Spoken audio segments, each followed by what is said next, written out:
So as we all know, the National Trust for Historic Preservation, sorry, I always get those words jumbled, but the National Trust for Historic Preservation has sued the Trump administration, arguing on multiple different fronts that they are illegally constructing this massive, now $400 billion ballroom that Donald Trump desperately wants.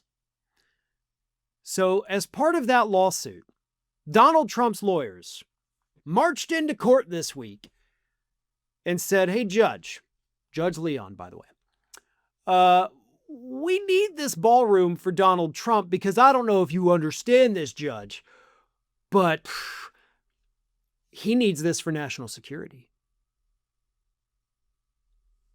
And the judge said, okay, he can keep building it. Now, that does not mean that this lawsuit is dismissed, not by any stretch of the imagination. All this was to see if the judge would issue the emergency injunction and prevent the construction from going forward before they get to the hearing, which is now set for January, about a halt to the project while the lawsuit moves forward. So this was step one of many, many steps that we have to go through before we even get to the actual trial, should it go to trial. So this is not a huge victory for the Trump administration, but it is a victory nevertheless, because they told the judge, we need it for national security. In fact, they actually had the United States Secret Service in the court filing tell the court that the ballroom is necessary for national security purposes and that when they continue to meet safety and security requirements. They didn't specify what these safety and security requirements were, nor did they say what national security risks were posed to the United States if we don't have a ballroom. So the Secret Service basically just went in and was like, yeah, we got to be safe. Duh, Judge. And the judge was like, well, you've convinced me. Keep on going. Obviously, this is a safety issue.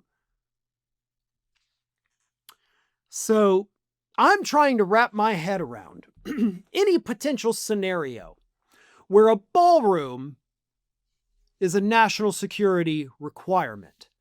So here's the scenario I've come up with in my head. Let's say Vladimir Putin comes to the White House to visit his good buddy Donald Trump. And while they're there, Putin says, I would like to go dancing.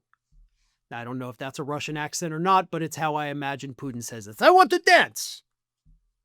And Trump has to sheepishly say, well, I'm sorry, we don't have a ballroom. And Putin says, well, this is outrage. I go back, I bomb you now. So now the United States is in another Cold War with Russia saying, we're going to bomb you because our president went over there and he didn't get to dance. He wanted to dance in a ballroom, but you didn't have one, so now we're going to nuke the hell out of the United States.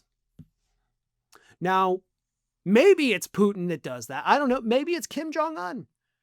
Maybe it's Maduro from Venezuela comes over and says, hey, we'll stop the drug boats if you let me go party in your ballroom. Oh, you don't have one? Well, we're sending more boats. That's obviously not the way that's happening. But anyway, you get the point, right? If a situation like that emerged, I could totally see how the ballroom might be related to national security.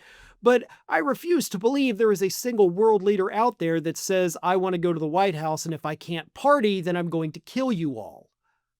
Maybe I'm wrong, but in the eyes of the Secret Service and the Trump administration, that is a very real thing that could happen. And somehow, some way, that was enough to convince Judge Leon to say, all right, fine, you can keep building it for now. Thanks for watching, and if you are not already subscribed to the channel, please do so, and do not forget to like and comment and share widely among your friends.